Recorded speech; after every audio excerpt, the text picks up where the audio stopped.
Yeah, welcome all to the Five Stack. My name is Dean, Substack.com. Oh, just had a brain fart. Everybody's kind of piling in now, which is really nice. Bit of a delay. We're going to try and figure out yesterday's issues. Sorry we didn't post the full Five Stack yesterday. You can kind of go through our timeline and have a look at it. We had a couple of technical issues. I think we sort of figured a couple things out. At least I fucking hope so, because yesterday you get on a heater and all of a sudden you're on this heater and people are piling in and boom, it freezes. And I'm seeing everybody go, it's frozen. And I'm like, Yeah. it's fine for me. And then it ended and I looked like an idiot and then we had to start again. But anyway, we're going to try and figure it out today because we've got a lot of stuff to get to. And we're just really happy everybody's here today, Sev, right? We are very happy. It's Friday, which is an amazing thing because it's been a long week. I'm a big Friday guy. Like sometimes I wake up in the morning because we live these nebulous kind of, calendar free days doing this kind of content. And if I didn't do a daily Dean newsletter, which is free, by the way, you get the 5 biggest stories of the day the democracy lovers need to know about in my Substack. Please feel free to subscribe, totally free of charge. And I'll go, oh my God, it's Friday. And I still get those funny feelings in my feet when I know that it's Friday. You know what I mean? It's like, oh my God. And listen, every day is Friday for me because I work for myself. We're autonomous. You do the same thing. But I still feel like I should get up to no good on a Friday. Like I need to go look for trouble on a Friday. I do feel like I need to celebrate the end of the week by the time I get to the end of the week because, you've achieved so much during the week. Most weeks I'm like flat out Monday to Friday, as I'm sure you are. So yeah, by the time I get to Fridays, I'm like, okay, let's get it all done. Let's put our feet up a little bit.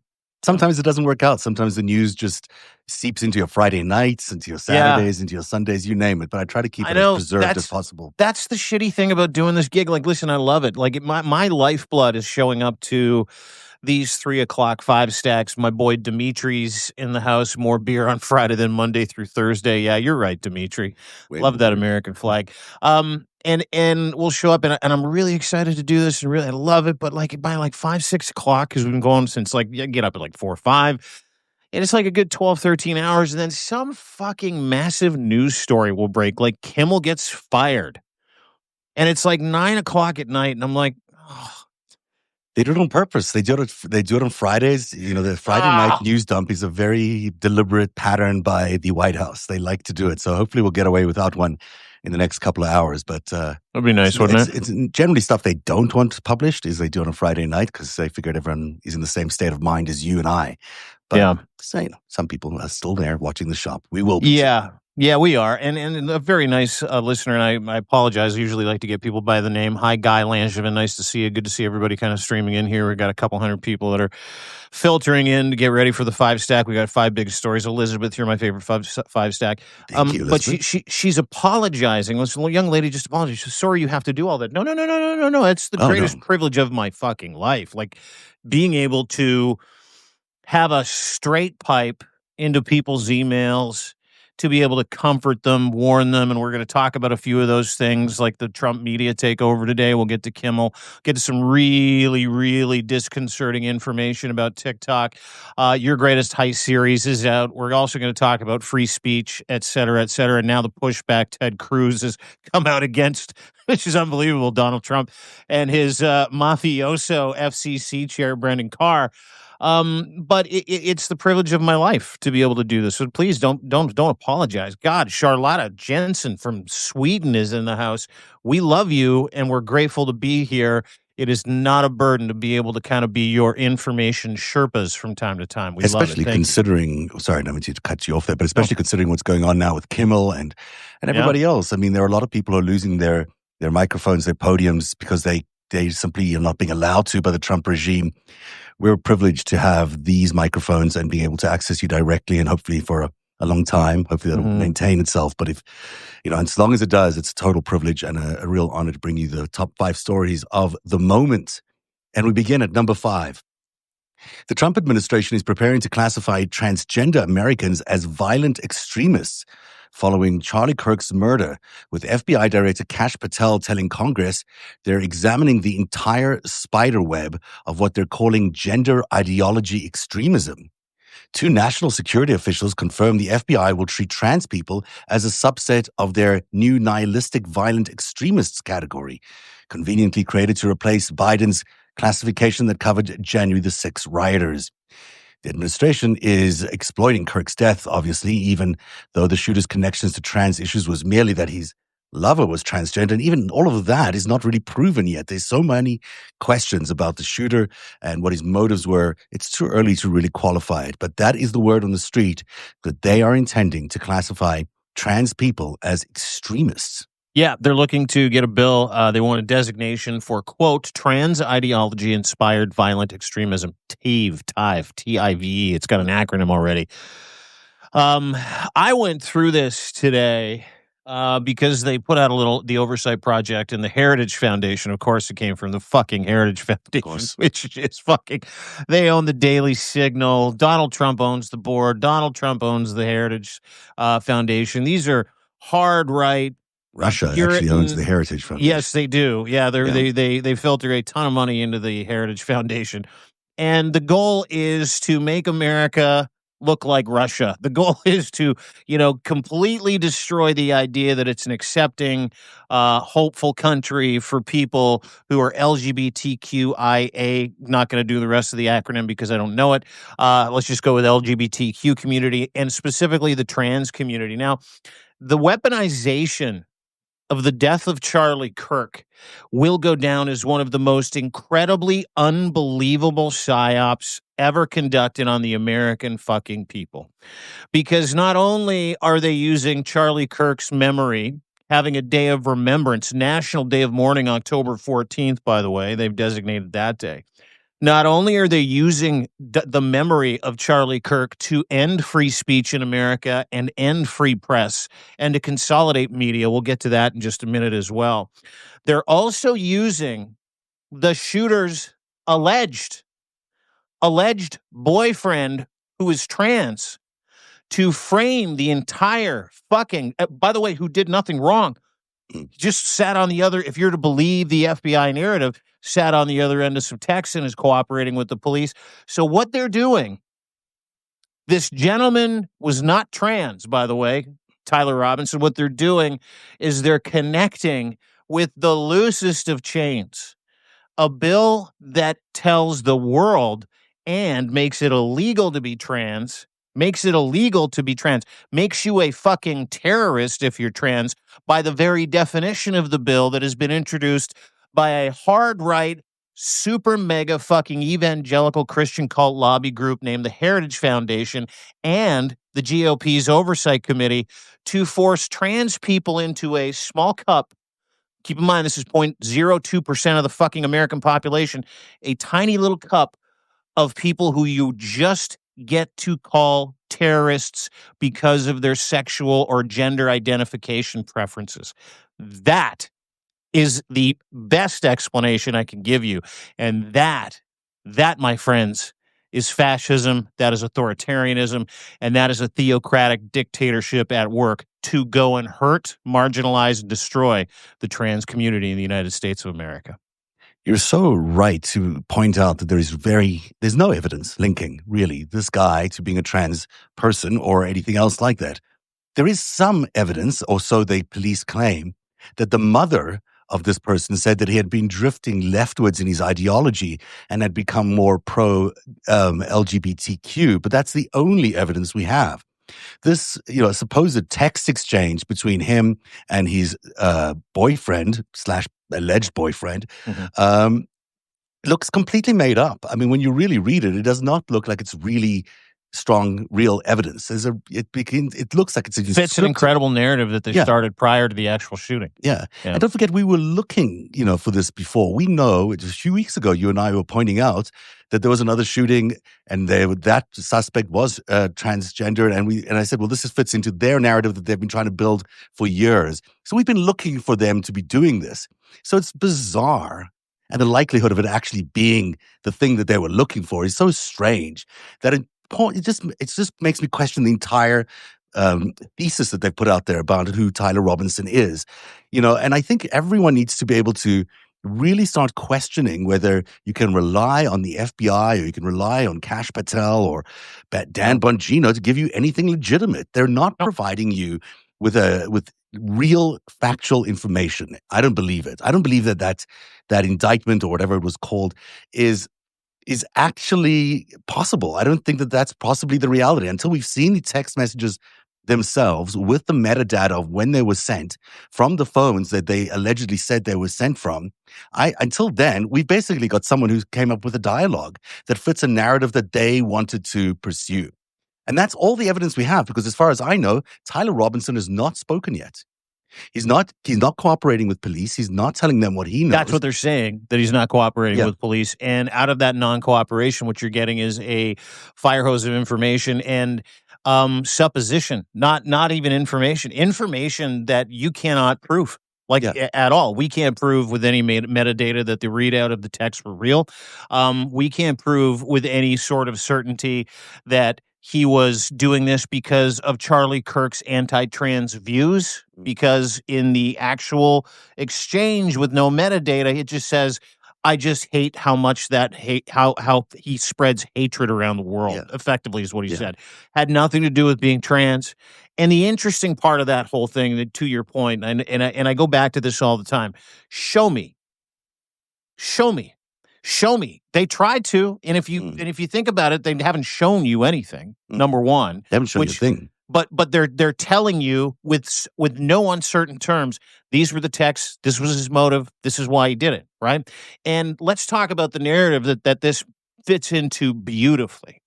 3 weeks prior to Charlie Kirk's death, they started a trans data registry because they were telling the world, trans people are killing all of us. Trans people are the biggest problem in society, because some fucking male swimmer that was transitioning to female raced with a whole bunch of fucking female swimmers. Like, honest to God, that was the cudgel. That was like, it's just the weak. I said this yesterday, the weakest fucking human beings on the planet, and they fucking focus on all the wrong people. But this is one that they're going to drive home.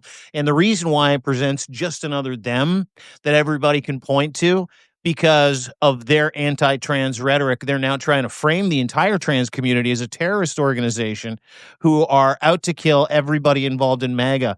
And that is why that bill exists, which in itself is, if you look at statistics, if you understand facts, if you look at ideologically motivated violence, IMVE, 90% of IMVE shit is committed by white men between the ages of like 16 to 34.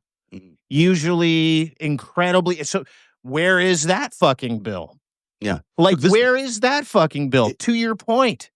They are busy framing the entire trans community, and they are based on this one shooting incident that they claim is also related to trans shooting, to a trans community, but it is not. I mean, they're basically framing him potentially, and they're framing the entire community. And in the United States, it used to be that you were innocent until you were proven guilty. But what's the connection? What's the connection?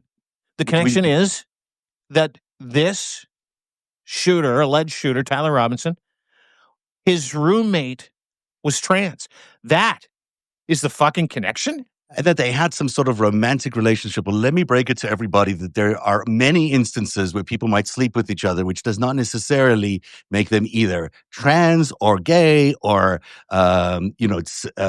supportive or allied or anything of anybody. They just happen to have a sexual encounter with somebody. It's completely normal. I mean, unless I'm living in a completely different universe, sex happens between young people in universities. It's just a normal thing. So they're trying to take whatever might have happened between these two, frame it as a relationship. Then they're saying that it's this huge, that he's, somehow sympathetic and was committing the murder of Charlie Kirk for this roommate who he had a relationship with. And then on top of that, we sort of know that Charlie Kirk wasn't really that bad about gay people, especially towards the end. He was actually quite, he's not really discriminatory against them. He was more interested in their politics. So the whole thing doesn't stand up. And the fact that they were looking for a trans shooter and it happened to be someone related to the trans community also boggles the mind. Dude, the chance of that happening is impossible. Not only is it statistically fucking impossible, not only does it boggle the mind. Let's go 2 weeks back, right after Charlie Kirk was shot, like the day after, right? Do you remember the Wall Street Journal? Remember the Wall Street Journal put out a piece? They found pro-trans engravings in bullets. Right. And then the Guardian was like, let's snap up that story and put that out. And the Sinclair Group put it out. And all the Trump media ecosystem started putting out, oh, see, it's trans. Yeah. Then the Wall Street Journal retracted it and said, "Oh fuck, sorry guys, we got it wrong. Is some gamer shit and some Groiper shit apparently from Discord and the deep web. They're meme related. Da da da da da da da." And then there was radio silence after that. Not radio silence. Jimmy Kimmel gets fired for saying all of that. We'll get to that. We'll get to that in a second. And then prosecutor comes out. He's like, "Yeah, there is these engravings. We don't know what they mean, but catch fascist" comes out, and then all of a sudden, the trans conversation is now part of it. And he was sticking up for his trans boyfriend, and he was a radical left lunatic who was gay.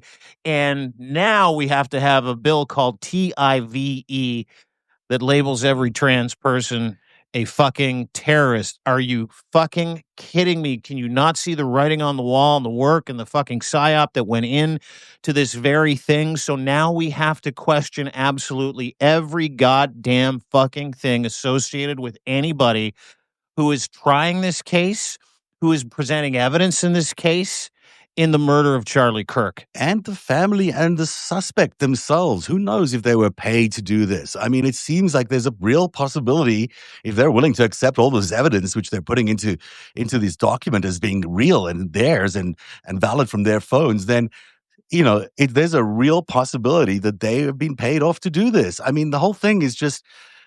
It does not add up to any scrutiny. It just doesn't. And, there's more evidence to point out the fact that he's a groiper than there is that he's a trans sympathizer. And then you go to Kimmel. What Kimmel said, he's like, they're trying to present this like as if anybody other than one of their own killed him.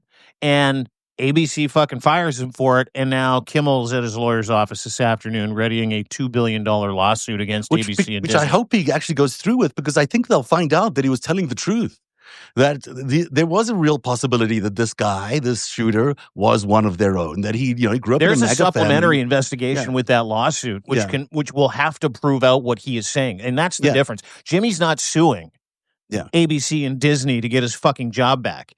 Privately, had a conversation with a friend of his the other day. He was like, "Jimmy's never going to fucking work for ABC and Disney again. That is never happening. He's going to sue them all, and he's going to use this as an opportunity to get underneath the hood of what really fucking happened, to make sure that because Jimmy Kimmel's not going to go off and tell a lie in the middle of fucking late night, right? And there's so much fucking information out there specifically about this, about the radicalization of the young man that allegedly shot Charlie Kirk.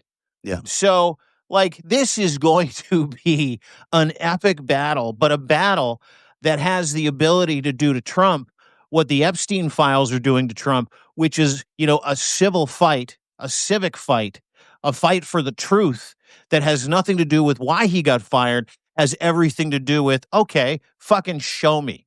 Prove me wrong.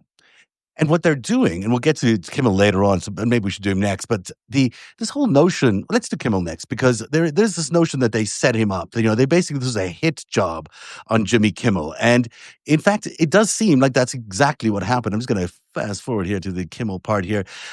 Disney indefinitely suspended Jimmy Kimmel's late night show. This is number 4, after FCC Commissioner Brendan Carr threatened the company with regulatory retaliation, telling a podcaster, "We can do this the easy way or the hard way." You won't get my accent of a mobster there, but we can do this the easy way. We can do this the hard way. Oh, I love you. Like a New Jersey mob boss, the suspension came after Kimmel made false comments linking Charlie Kirk's, not false comments, we're questioning those, Charlie Kirk's killer to a MAGA gang. Now, we're not sure whether those are real or not, but what's clear is that there was a performance, a orchestrated event that took place between the various affiliates in the Sinclair Group and in Nexstar Group, which led to this, to his firing. And it seems to have a lot more to do with business, Oracle, the world's richest man, and a desire to control all the media by Donald Trump. You've got the story on Dean Blundell. Yeah, the great media heist. It kind of hides behind your greatest heist series. Part 10, by the way, is out today. We'll get to that later on in the 5-stack. Such an incredible piece of investigative reporting. The great media heist. Trump is buying America's reality. That's exactly what he's doing. And Jimmy Kimmel is just a symptom of that purchase. He's just the fallout of that purchase. Now, the thing is that a lot of people don't understand who owns who and who owns what, right? Now, if you want to map out that empire, super, super simple. Think about the people he's going after. Think about the people he's leaving alone. And then think about what his end game is. End game is a massive Trump media empire that not only kettles mainstream media through ownership, mergers, and buying derelict properties that are swimming in debt. CBS, Skydance, that was one of those purchases, $4.5 billion in debt. Larry Ellison said, no problem. I need $100 billion in one day. Let's just take care of that debt and I'll take over everything. Larry Ellison, one of Trump's chief oligarchs, and he's also the biggest private donor to Israel. So just put that in your back pocket. World's richest man now, richer than Elon Musk. Yeah, hard to do. Smart guy. Yeah. Strangely enough, really, or just corrupted by foreign he might ownership. be, but like you don't get that kind of money without having some nuts and being a little bit smart. He's a tough guy, I'm sure. So Larry Ellison also owns the cloud storage units that house TikTok, and is also rumored to be one of the lead investors in the purchase of TikTok. Indeed. So just keep that in mind. In fact, can I just pause you there? Because really Oracle is much more than that. Oracle is the best streaming company for all these networks. So each one of these networks, like CBS has Paramount, Disney has Disney, there's Hulu out there. What are the other big ones? There's a bunch of them. You all own. They're all powered by Oracle. The best place to stream your stuff, the most reliable place, is to put all your streams out there and make sure you get the most reliable streams out to people and get the best information. Happens to be Oracle. Mm-hmm. Oracle very smartly is doing what cable companies would have loved to have done way back in the 80s when cable TV started. It is buying all the networks, so it can become both the provider of the content and the distributor of the content. Bam! That's a great thing for them. The owner. The owner and controller of the content. They want to be the universal, and because they are the owner of the pipes, they can offer really good deals, and they can offer a lot of what would they call it in the corporate world? Synergies. They'll call it synergies. They'll say that we could synergize all the costs that you have for streaming, all the propaganda. We can just put it all into one hoop, and then we'll make everybody jump through it. And meaning they'll get richer. Meaning they'll get more powerful, more richer, more wealthy, and then the poor stockholders of Disney or CBS don't have to burden themselves with the cost of streaming that are often plussed up because the Oracle needs its profit. It sells its streaming capability at a profit to Disney or to Paramount. So that's what's really going on. Is there is one monopoly that is really good at streaming, and they're now consuming all these networks. But what they're doing while they're trying to consume all these networks is destroying freedom of speech, and they also happen to be very pointedly owned by the Israeli Bibi Netanyahu network, which is a very powerful and really corrupt network. I mean, as far as you can see what's going on in Israel right now, those are the last people on earth you'd want to control the access to information or entertainment for all of the United States. But that is what's happening. Yeah, so let's add that to the current existing landscape of Trump-affiliated media that is currently running amok and destroying your brains through your phones. So Fox News needs no introduction. Rupert Murdoch, he's been one of Trump's best friends. He made it incredibly possible for Trump to do what he's done. He has been distorting reality. Some will call him the worst import in America ever. He remains MAGA HQ. He owns the New York Post. I believe he owns the Wall Street Journal now. That falls under his Murdoch, his purview. Then you've got Warner Brothers. They don't like him. That's where Larry Ellison comes in. Warner Brothers is owned by David Zaslav and John Malone, both MAGA guys that have tried to pivot the network but had a hard time doing it and had to cut costs because everybody's like, what the fuck are you doing? And my God, do we have one Wajid Ali from the Left Hook on the show? Look at this. Hey, Waj, what's going on? I was just... I'm in Canada right now, Dean, with your people. I'm in Edmonton. There's a beach here in Canada. Everyone's nice and chill, and I wonder why. Oh, maybe because they don't have a deranged freak as a leader who's willing to use and abuse the state apparatus to crush all their critics. And I just got off a great conversation with Jared, and I'm like, oh, Zev and Dean are talking. Let me see what they're talking about. So I hope you all can hear me and my internet's okay. But I was listening to what Zev was saying, and it's true. Look, a big piece of news that people aren't paying attention to, and the crackdown on free speech. Yes, Trump openly, I think illegally, because these people are so effing stupid. Thank God they openly admit their plot. Like literally, if they ever actually if Brendan Carr ever gets investigated and tried, which he should, he literally admits the plot of extortion and then tweets about it, and then Donald Trump comes on the back end and admits it.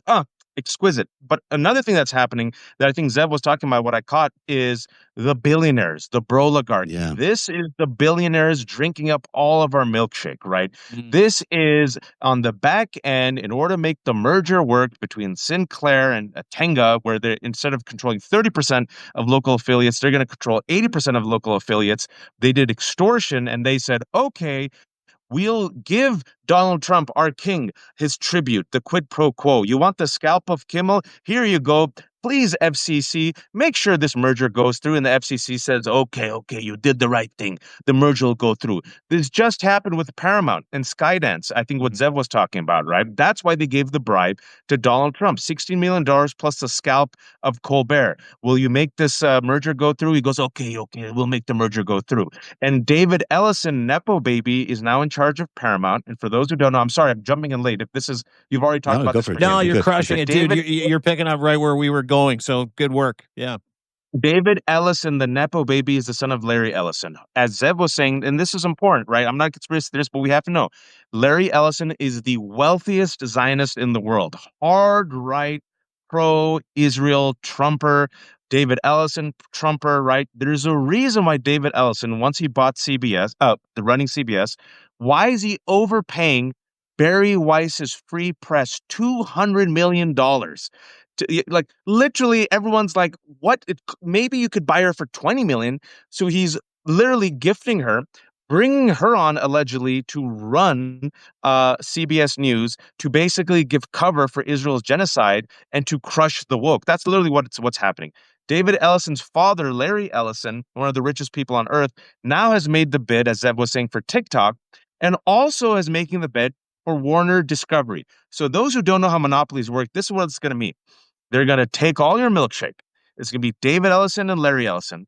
They'll be controlling Paramount, CBS, Comedy Central, MTV, Nickelodeon. If this merger goes through, TikTok, Warner Brothers.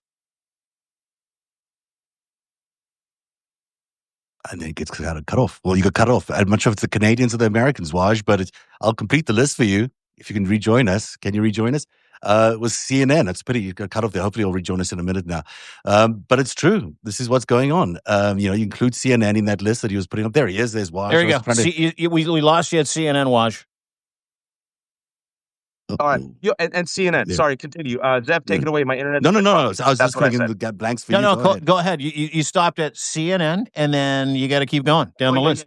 Yeah, CNN, HBO, Warner Brothers, DC Movies, Discovery Channel. So you add all that up, and now you have, say, a Barry Weiss, whose free press, for those who don't know, is a salon for the privileged. Right? It's funded by, who funds it is billionaires, and one of her biggest funders is David Sachs.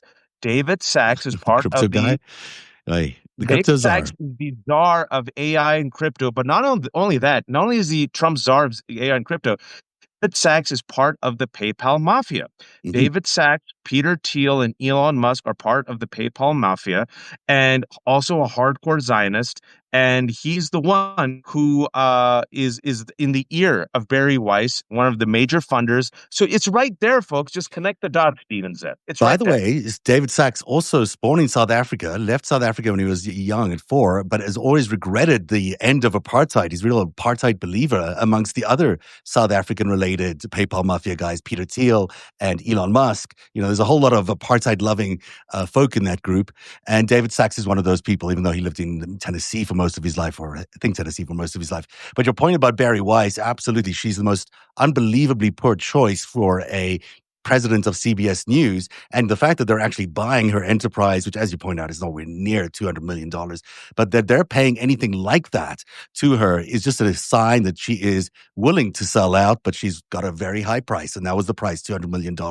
But the bigger picture of what you're talking about, Waj, is absolutely true. They are building a giant monopoly here based on the fact that Oracle has cheap streaming or very capable streaming capability.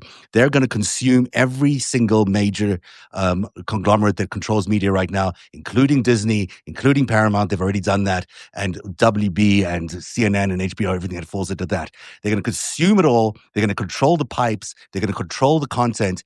And no one will be able to believe anything else except what this machine, controlled by algorithms that still may have control out of Beijing, mind you, because the TikTok algorithms will still be written in Beijing.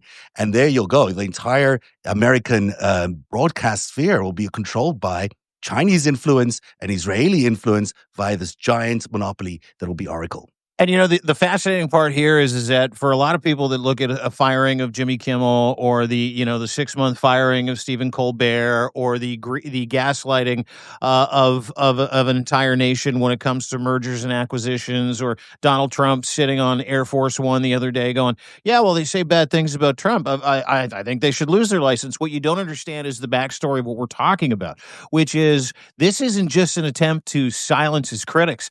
This is an attempt to continually build a media empire to control the means of distribution, the means of content creation. And when you control both of those things, you're going to get one message and one message only. And you're going to have 80% of the United States, 80% of Americans are going to have to go through that straight pipe just to be able to be entertained or informed. And if you think for a fucking second that pathological liar in the Oval Office for a second is going to allow dissension of any variety onto any different aspects of what he's trying to build, you're crazy, because he's not. That's the entire end game, Waj. That's all I see. No, and you know what, folks? We already have models. This has happened in Russia.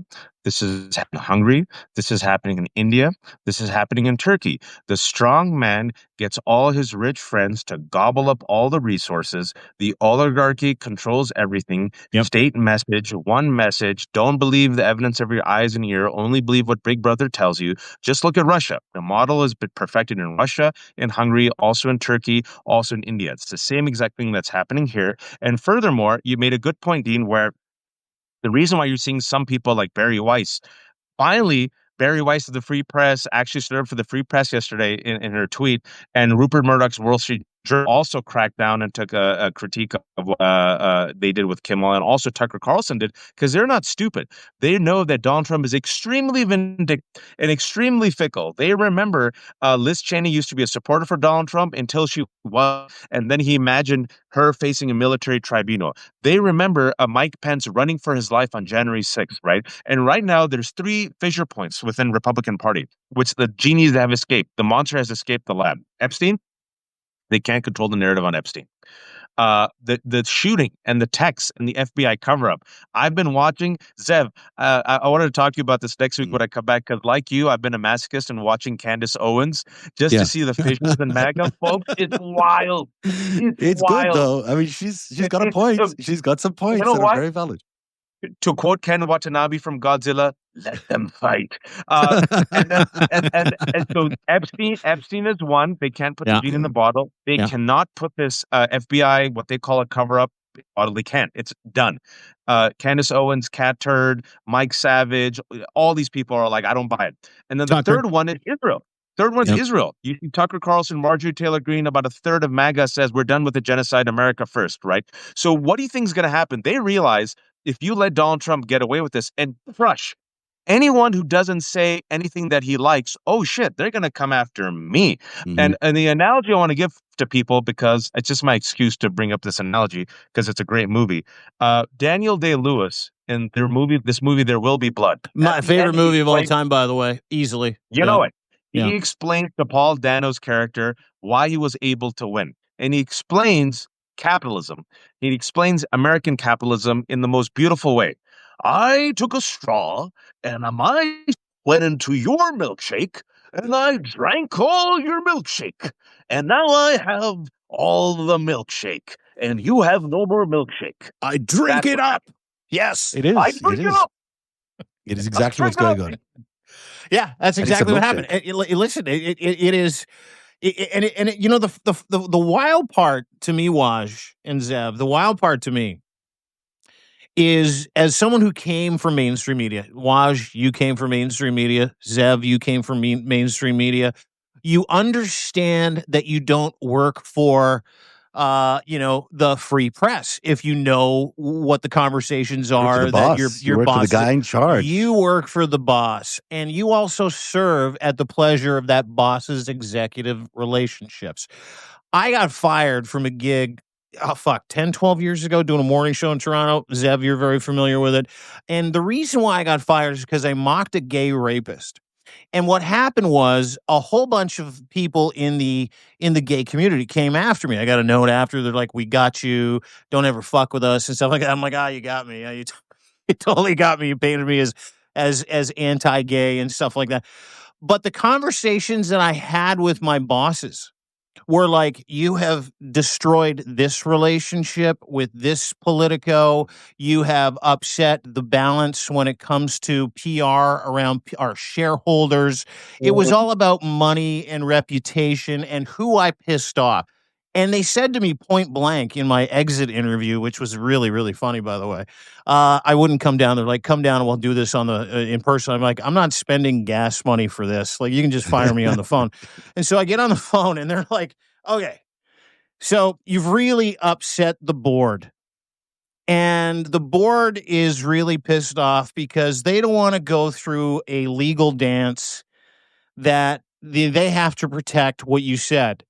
And so, because of your salary, it's a true story, and because we're just not interested in this fight, and because you've upset the stakeholders of this company, we're firing you. We're going to fire you. And I'm like, "Oh, okay, I get it." That was binary back in the day. What's happening in the United States is Donald Trump and all of them serve at that executive level. They all serve those executive relationships because they all feel the same pain, the same threat, because they don't want to have to ante up. They want to be able to get these mergers and acquisitions done. They don't want their share prices to drop. They want IPOs. They want all of those things. This was a business decision on behalf of ABC and Disney, but more importantly, a guy like Jimmy Kimmel, he still works for somebody else. And this is what gets lost in the translation, right? Is that if you don't understand what's at stake here, what you have to also understand is not just what's at stake when it comes to free speech, but we were kind of never really afforded that free speech, which is why guys like you, Waj, guys like me, guys like Zev, ply our trade on fucking Substack because no one can tell us what to say or do. Can I get you let's into a secret here though about how the networks really work? Because I was in there and witness to all of this. So the media mafia in New York has always existed. All these guys, all the bigwigs from every one of these networks know each other really well and they cooperate with each other all the time. They have lunch in one of two places every day, two Italian places. One is across the road from CBS. The other one is a little closer to ABC. They're all there every day. Some of the biggest network anchors, at least this used to be the case, the biggest owners of everything. And they do a lot of business around those Italian, food places. And you walk in there and you realize like the mob. They are the mob. They are not like the mob. They are the mob. And that they do is all determined. When I was at CBS, I was doing the morning show and I thought, well, there was this really unusual story out of, I think it was, was it Iowa that first had gay marriage show up as an issue? And I started covering this thing. I was like, well, it's really strange that a U.S. state is approving gay marriage in this environment. This is 2008, 9, whatever it was. And I started covering it repeatedly on the show, and I got told many, many times to stop covering that story by various people in the upper ranks of CBS. Not the editorial people, the management people at CBS, the highest of the lot of them. And I kept doing it because it's my job to cover the news. I'm going to keep reporting it. And I think at the end of the day, it did end up costing me my job, or that, plus having Adam, what's the guy's name from the American Idol who kissed some guy, Adam... does Queen. Anyhow. Oh, I know. Yeah, it'll come to me. The singer. I'm forgetting his name. Yeah, and so, but my point is that these guys run everything like the mafia. So you can't get, like, if you get fired by CBS, you're not going to get rehired by any of the networks if they don't want you to be rehired by any of the networks. And it's been this way for a long time. So what's really going on with this consolidation is just that they're all lumping their stuff into one big, article box. But in reality, they've been operating kind of like this for a long time. And this is what's wrong. Adam Lambert, thank you. And this is what's wrong with the environment that exists right now. This is how we got to the hell we're in. But people ask, why didn't the networks cover Epstein? It's because of this mafia. But people didn't cover Epstein. They didn't cover Trump. They didn't cover a lot of things over the years because this mafia kept deep control over everything that comes out of those networks. And that is the fundamental problem with American broadcasting in general. Now, keep in mind, that was when we had a plurality of owners. Mm-hmm. Now we're talking about ultra consolidation and those people that, there you go. 5. Go ahead. Yeah. Now we're talking five. Now, if this consolidation goes through, that means about 5 entities run by billionaires will control nearly 90%. And so and back in the day, it used to be just like a couple of more, right? So now it's going to be even more consolidated. Again, Russia's your model. An oligarch with his Broligarchy friends who crushes dissent, and they just drink everyone's milkshake. And just look at ABC. I mean, if you just look at this past week, it proves what Zev just said. According to reporting, ABC executives said, yeah, what Jimmy Kimmel said was fine. It wasn't that bad at all. And if you actually go listen to him, he didn't say anything wrong. He talked about MAGA freaking out because they tried to make this shooter into a flaming lefty liberal Antifa, and it ended up not being that guy. So they were trying all weekend to make him a leftist, and he wasn't that. That's all he said. And he was right. Nothing. Yeah. And they privately, according to their hush-hush meetings, right, where they were freaking out after Brendan Carr literally extorted them and threatened them, there's like, yeah, actually, what he said was perfectly fine. But you know what? We're scared of Trump threatening us. So what did they do? They bent the knee. And remember, Dean and Zev, I want to bring the receipts. We kept warning them. If you bend a knee to a tyrant, just like if you bend a knee to a bully, what happens? The bully comes back the next week. The first week he says, give me your lunch. Then he says, oh, this weak little bitch, he gave me his lunch. All right, I'm going to go take next week. Give me your lunch and go buy me a Coke. Then the week after that, oh, buy me a cookie, right? And so what happened is ABC threw George Stephanopoulos under the bus, folks. I want to remind you all, George Stephanopoulos was protected. He said Donald Trump was a rapist. For all intents and purposes, Donald Trump was held liable for sexual assault. Even the judge in that case said, for all intents and purposes, rape and sexual assault is interchangeable. They're protected. New York Times versus Sullivan, First Amendment. ABC, much like what New York Times did, they would have gotten that ish thrown out. 12B6. New York Times just got that bullshit lawsuit thrown out today, right? Yeah, today, yeah. What did they do?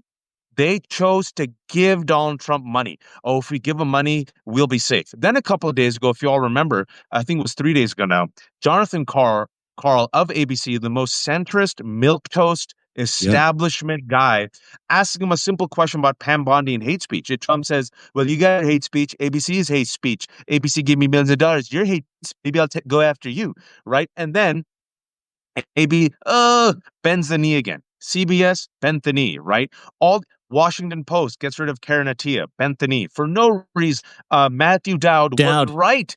Yep. He didn't say anything wrong. NBC bends the knee, right?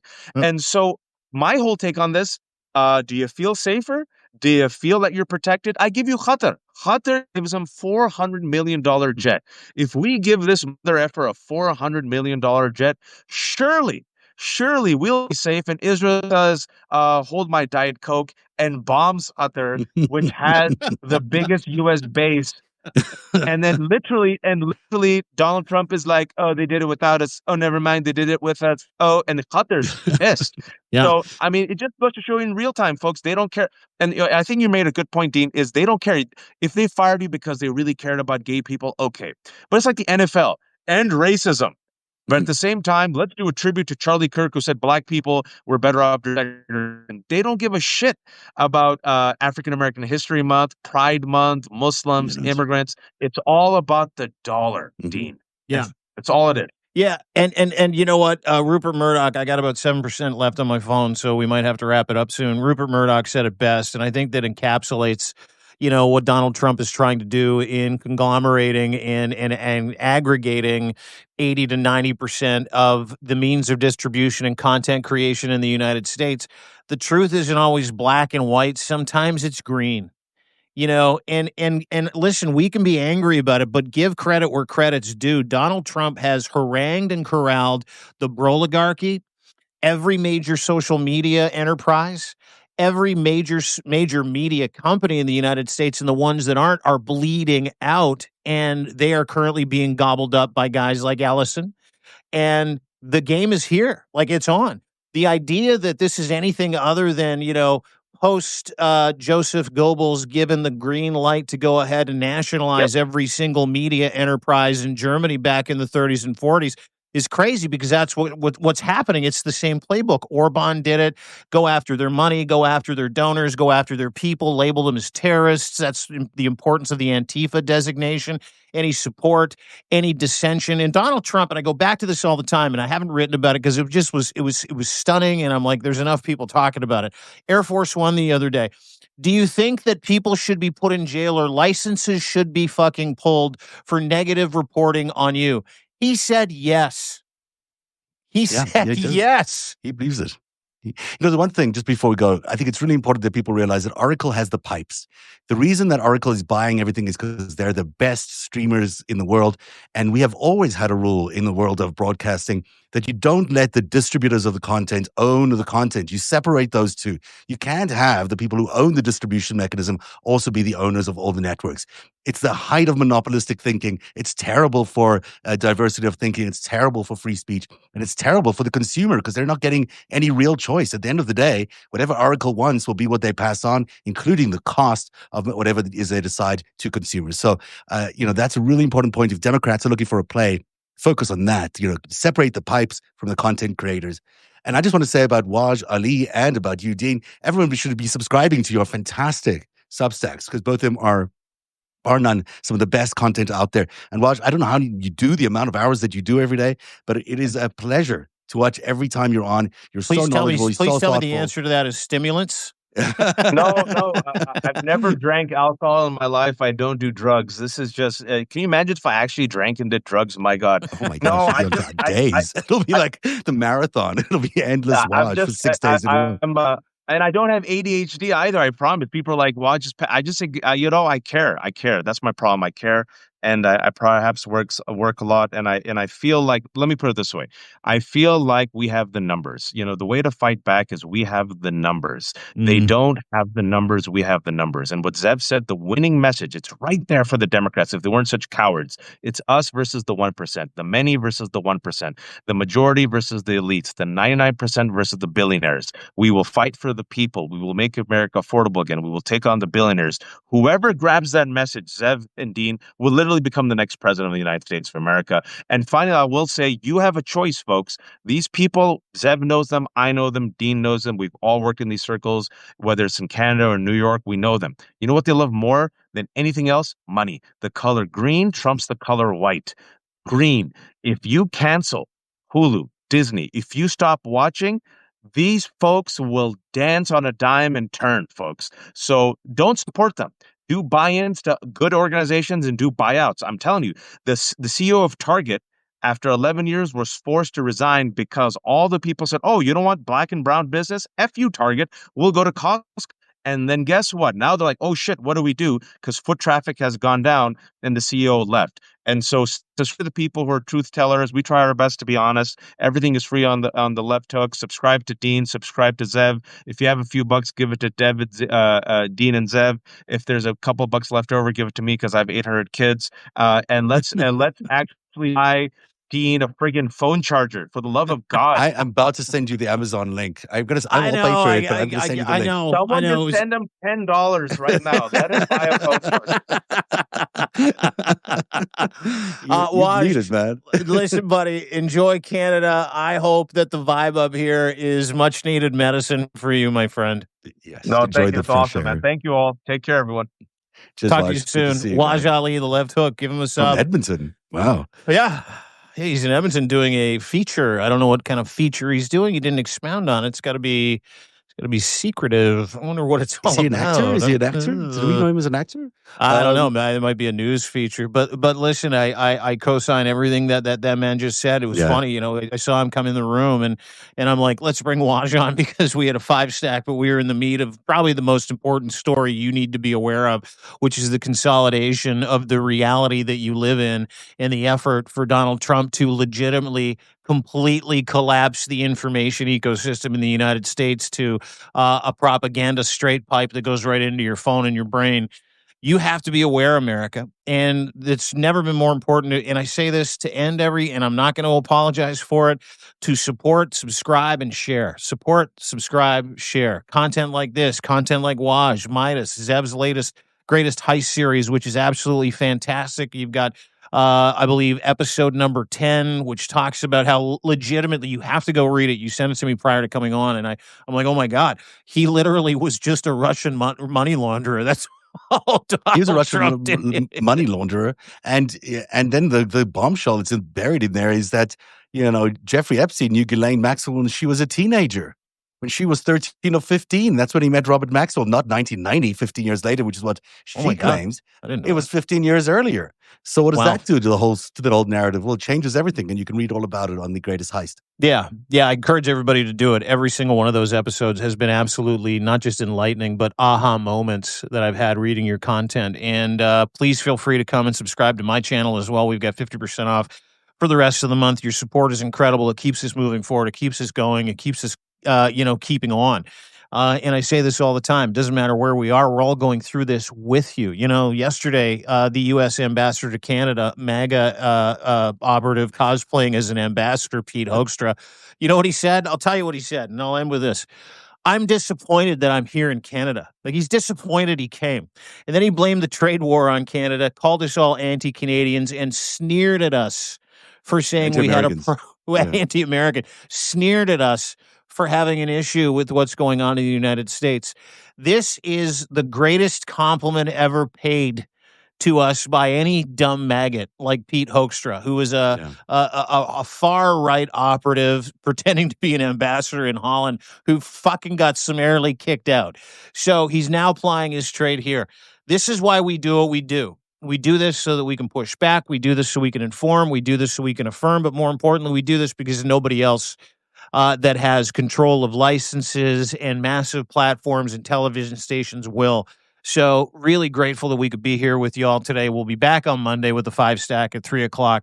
Thank you so much for your support. Continue to be part of the resistance. What's so funny over there? Why are you smiling? I'm going to get you a charger. You need a charger. You're going to get a dongle. I'm getting a dongle for Christmas. It's been an hour. We're good. You got an hour. I know, but you don't have to worry about these things. These things can be taken care of if you just. All right, I'll get a dongle. I'll go get one as soon as we're done. I know. I got to get it. But it's so much easier for you. You can have hours and hours of. I was busy on my phone today. I forgot to charge it. Sorry. DeanBlundell.substack.com is where you find Dean's amazing content. There's a lot of the stories we didn't get to today that are on his Substack, and you can find my stuff at narrative.org, narativ.org. Have a great weekend, everybody. We'll see you on Monday. Bye, everyone. Bye, all.